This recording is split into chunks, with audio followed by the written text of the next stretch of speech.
안녕하세요. 황녀의 싸다고 토크 시간입니다. 네, 오늘의 사연은요. 시어머니와 며느리와의 고부 갈등에 대한 사연입니다. 시어머니가 저한테 무리한 요구를 하면 전 언제나 왜요? 라고 맞받아쳤습니다. 신혼초에 매주 일요일은 시댁에 와서 아침을 먹으라는 말에 어이가 없었지만 시집 온 지 딸랑 2주 된 새댁이어서 우선은 입 다물고 있었습니다. 저 고작 28살이었습니다. 그렇게 3주를 갔습니다. 그냥 가서 아침만 먹으면 되는 줄 알았는데 아침 8시쯤 맞춰가니 재료만 있고 저보고 밥을 하라더군요. 밥조차 안쳐있지 않았습니다. 먹고 싶은 건 정해져 있고 재료가 있으니 만들어내라는 식입니다. 그냥 김치랑 밥이랑 계란 풀어 국이나 내놓고 싶어도 이미 메뉴가 정해져 있었습니다. 그동안은 남편 새끼한테 왜 이걸 해야 하는지 모르겠다고 하면 그래도 처음에 몇 번 해주다가 아닌 것 같다고 해야 한다. 어른들한테 처음부터 무조건 싫다고 하면 해보지도 않고 그냥 반항하는 걸로 밖에 안 보인다. 그러니 엄마랑 쓸데없는 기싸움 하지 말고 한 반년만 하고 그때 가서 지금까지 잘 했으니 횟수를 줄이자거나 없애자거나 하면 할 말이 생기지 않겠느냐라고요. 근데 3주에 보니 개소리더라고요. 못하겠더라고요. 그래서 4주째 되는 날 아침에 가서 이거 왜 해야 하는지 모르겠다고 했습니다. 제가 가정주부도 아니고 맞벌이인데 소중한 주말에 내가 늦잠도 못 자고 평일에는 일하느라 바빠서 미뤄뒀던 집안일도 못하고 이렇게 고생을 할 이유를 모르겠다라고요. 생일이나 집에 경조사가 있으면 찾아뵙거나 다 그런 건 당연한 거지만 도대체 이거 왜 하는 거냐고요. 그랬더니 요리를 가르치고 살림을 가르치기 위함이라고 하더라고요. 저 일본 유학 시절부터 지금까지 혼자 산 지 8년이 넘어서 웬만한 살림이며 요리 다 하고 그리고 살림을 왜 내 집 말고 다른 데서 배우는지 모르겠다. 그 이유밖에 없는 거라면 난 살림 요리 다 할 줄 아니까 이렇게 강제적으로 일요일 아침에 와서 요리할 필요가 없으니 앞으로 오지 않겠다 라고 했어요. 신랑은 마치 못 볼 거라도 본 것처럼 뜨악한 표정으로 어버버거리고 시어머니는 정수리까지 빨개져서 금방이라도 소리를 지를 것처럼 하더니 시아버지 눈치를 보시대요. 아니나 다를까 시아버지께서 그러게 내가 뭘 했어. 쓸데없이 시어머니 권위를 보이네 어쩌네 하면서 애들을 들들 볶더니 당신이 말한 권위가 이런 거야? 이 한심한 여편네야 라고 소리를 지르시더라고요. 난 분명 난 하지 말라고 했다. 그런데 너네 시어머니가 알지도 못하면 가만히 있으라며 며느리 초장에 안 잡으면 나중에 이빨 다 빠져 죽밖에 못 먹을 때도 죽도 못 얻어먹는다며 하도 시끄럽게 굴길래 냅둬봤다. 너 말 잘했다. 집에 가라. 그리고 내가 부를 때까지 오지 말아라. 오고 싶으면 며칠 전에 연락해서 약속 잡고 와라. 나도 내 집에 주말 아침부터 며느리던 아들놈이던 들이닥치는 거 귀찮다. 라고 말하셔서 아주 기쁜 마음으로 쫓겨났습니다. 그 후로도 시어머니가 포기 못하고 껐떡하면 이상한 걸 요구하시더라고요. 한여름 삼복더위에 영덕 사시는 시이모님이 올라오신다며 저보고 터미널 가서 모셔오라고 하기에 언제냐 물었더니 내일 오전 도착? 시어머니와 이렇게 대화를 했습니다. 저 회사 가야 되는데요? 휴가 내면 되잖아. 이미 퇴근해서 집인데 휴가를 어떻게 내요? 아니 내일 못 간다고 회사에 전화하면 되잖아. 그래서 제가 왜요? 라고 했습니다. 그랬더니 또 말문 막히시대요. 이모님이 제가 올라오시라고 한 것도 아니고 서울 시댁에 에어컨 바람 쐬시며 피서 오시는 건데 그걸 제가 왜 모시러 가야 해요? 주말도 아니고 평일에 연차까지 쓰고요. 그랬더니 말 더듬으시면서 그럼 누가 가냐? 라고 하셔서 그러면 신랑 보고 가라고 할게요 라고 했습니다. 그러자 여기서 압권이 내 아들은 내일 일하잖아. 진짜 어이가 없어서 그래서 저 그냥 대놓고 박장대소했습니다. 네? 어머니, 저도 일한다니까요? 그랬더니 온갖 짜증을 다 부리면서 전화 끊으시대요. 진짜 내 일도 일인데 아니라고 생각하시는 걸까요? 그 후로도 여러 가지 일들이 있었는데요. 생신도 아니고 아무 날도 아니고 용돈도 달마다 50씩 드리는데 갑자기 여름에 세일한다면서 모피를 사달라고 하시기에 제가 왜요? 또 신랑이랑 제 휴가를 시삼촌네 파주댁에서 보내자며 날짜를 맞추라고 하시길래 제가 왜요? 또 아직 대학생, 대학원 아니고 학부 벌이 없으며 전망도 없는 저랑 동갑내기인 도련님 여자 좀 소개시켜주라고 하시길래 제가 왜요?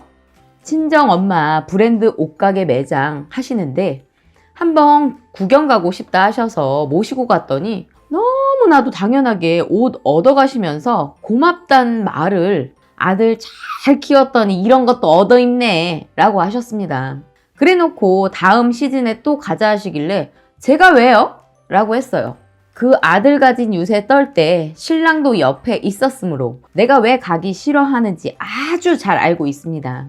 그러다 주말에 결국 어머님이 일을 크게 벌이셨습니다. 주말에 쉬고 있는데 본인 여고 동창생들이랑 커피 먹다가 나보고 오라고 하셨어요. 멀지 않아서 우선 나갔습니다. 동창 모임인지 몰랐고 우리 집 근처에서 5일장으로 큰 장이 서서 마침 그날 장이라 같이 장이나 보장 건 줄 알았습니다. 그래서 갔더니 딱 봐도 내 기 꺾겠다고 불러다 놓고 후려치려는 눈빛들이 보였습니다. 뭐 물론 그 와중에도 쓸데없는 짓 한다는 표정으로 앉아 계신 아주머님도 계셨고요. 아들이 잘생겨서 와이프도 엄청 이쁜 줄 알았는데 생각보다 수수하게 생겼다는 말을 하길래 예, 감사합니다 하고 웃으며 앉았습니다. 주말이고 날씨도 좋은데 젊은 사람이 왜 집에 있냐길래 안 그래도 여기 어머님이 잠깐 들렸다가 가라고 하셔가지고 돌아가는 길에 장이나 볼 생각이었어요 라고 했고 진짜 그럴 생각이어서 장바구니도 챙겨왔습니다. 무슨 일 하냐고 물어봐서 그냥 회사 잘 다닌다고 했고 많이 버냐 물어봐서 정확히는 버리는 웬만하고 요즘 젊은 여자들 일 욕심만 많아서 집에서 살림하는 게 더 나을 때도 많던데 라고 물어보셨습니다. 이때부터 이미 내 머릿속을 그래 어디 한번 미친년 칼춤을 춰보자 라는 생각이 지배하고 있었습니다. 저는 네 라고 대답은 했습니다. 사실 웬만하진 않고 그냥 남들만치 벌고 있고 30대 초반이고 월급은 260이고 여기에 수당 성과금 나옵니다. 신랑은 달에 수당 다 합쳐서 한 310만 원 정도 버는 것 같고요. 저보다 4살 많으며 제가 야근 많은 달에 성과금 합치면 신랑보다 더 벌어오는 달도 간간히 있고요. 저희 외마디 대답에 질문자 아줌마는 당황한 기색이 역력해 보였습니다. 아이는 언제 가질 거냐고, 너희 엄마가 손주를 얼마나 기다리시겠냐고 라고 하셨고 그래서 굉장히 해맑게 저희 엄마 아세요? 라고 했어요. 시어머니는 시어머니지 내 엄마는 아니니까요. 아버지가 저 결혼하고 2년 있다가 안암에서 전이 되어 돌아가셨습니다. 그날도 제가 안경을 끼고 있었는데 시어머니가 친구들한테 저희 아빠 어떻게 돌아가셨는지 말을 했었나 보더라고요. 그러면서 어떤 아줌마가 며느리도 친정아빠 닮아 눈이 약한가 보네 라고 하면서 아이 낳으면 그쪽으로는 조심해야겠네 라고 하시더라고요. 이땐 정말 빡쳤습니다. 아직 태어나지도 않은 아이에게 암 유전자를 물려줄 집안으로 우리 친정을 말하는 것 같았고 무엇보다 돌아가신 아버지의 병환을 제 약점 삼는 것 같아서 아주 기분이 더러웠습니다. 그래서 어머님 친구분들한테 별 얘기를 다 하셨네요 라고 말했어요. 어머니를 똑바로 쳐다보면서요. 저희 아빠 소방관이셨는데 소방관 적어도 10년 이상 하면 몸 성한 사람 한 명도 없거든요. 기관지는 골초보다 더 엉망이고 그게 아니면 뼈에 철심 하나씩은 다 박혀 있고 그런 거 다 훈장으로 생각하시고 오늘도 살았음에 늘 감사하는 아버지셨습니다. 교육관으로 말년 보내시다가 은퇴하시고 그냥 노안이라 치부하던 눈검사 받으니 암이 이미 많이 발전된 상태였어요. 아마 위험한 현장에서 일하시다 보니 유독 물질도 많이 접하고 고온의 열기도 견뎌야 하니 눈이 많이 상한 것 같았습니다. 의사 선생님 말씀이요. 아무튼 아주머니들에게 이렇게 말했습니다. 아버지가 소방관이셨어요. 눈에 유해한 환경에서 일을 많이 하시다 보니 그런 몹쓸병에 걸리셨던 것 같아요. 사실 지금 제가 왜 여기에서 이 이야기를 해야 되는지 잘 모르겠네요. 라고 했어요. 더 이상 거기 앉아 있을 수가 없었고 앉은 지 10분도 안 돼서 이런 모멸감을 겪어야 했으니 말이죠. 그래서 어머니에게 어머니 왜요? 저 왜 부르셨어요? 라고 했더니 왜는 무슨 왜야? 시어머니 동창들하고 인사나 하라고 불렀지. 그러시대요. 그래서 네. 그러면 저 이제 일어나도 되죠? 지금 장 봐서 집에 가야 저녁 준비할 것 같아서요. 그랬더니 좀만 더 있다가 방금 왔잖아. 그래서 제가 불편해요. 라고 했어요. 이미 뚜껑이 열리기 직전이었으니까요. 그러자 아까 애 타령하던 아줌마가 어른들 앞에서 그렇게 불편한 티 내는 거 아니야. 라고 하시대요. 그래서 제가 왜요? 라고 했더니 어이없다는 듯 허허 거리셨어요. 불편하게 만들 말만 하시면서 불편한 티 내지 말라고 하시는 게 이해가 안 된다고 말했습니다. 아마 어머님 말씀만 들으셔서 저를 세상 가장 싸가지 없는 며느리라고 알고 계셨을 테니까요. 단체로 한번 혼내보시겠다고 부르신 것도 있을 거고 진짜 싸가지 없는 건지 확인해 보시려고 부르신 것도 있을 것 같다고요.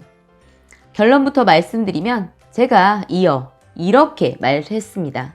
저를 혼내시려고 부르셨다면 실패하셨고 싸가지 없는 건지 확인하시려고 부르셨다면 성공하신 것 같으세요. 라고 말한 후 일어났습니다. 시어머니 저를 쫓아와서 볼기짝을 올려 붙이시겠다고 헛손질 하신 거 피하고 그냥 피식 한번 웃고 제가 가던 길 그대로 가서 친정으로 왔습니다. 신랑한테 오늘 있었던 일 톡으로 다 남겨놓고 너네 엄마 나한테 제대로 사과 안 하면 이혼인 줄 알라고 해놨어요. 어제와 오늘 신랑 전화 계속 오는데 전화 안 받고 사과하신대? 이 톡만 보내고 있어요. 전화 오면 끊고 사과하신대? 톡 또 오면 내용 다 상관없이 사과하신대? 아직 시집 안 간 제 동생은 저 왜 친정 왔는지 알고요.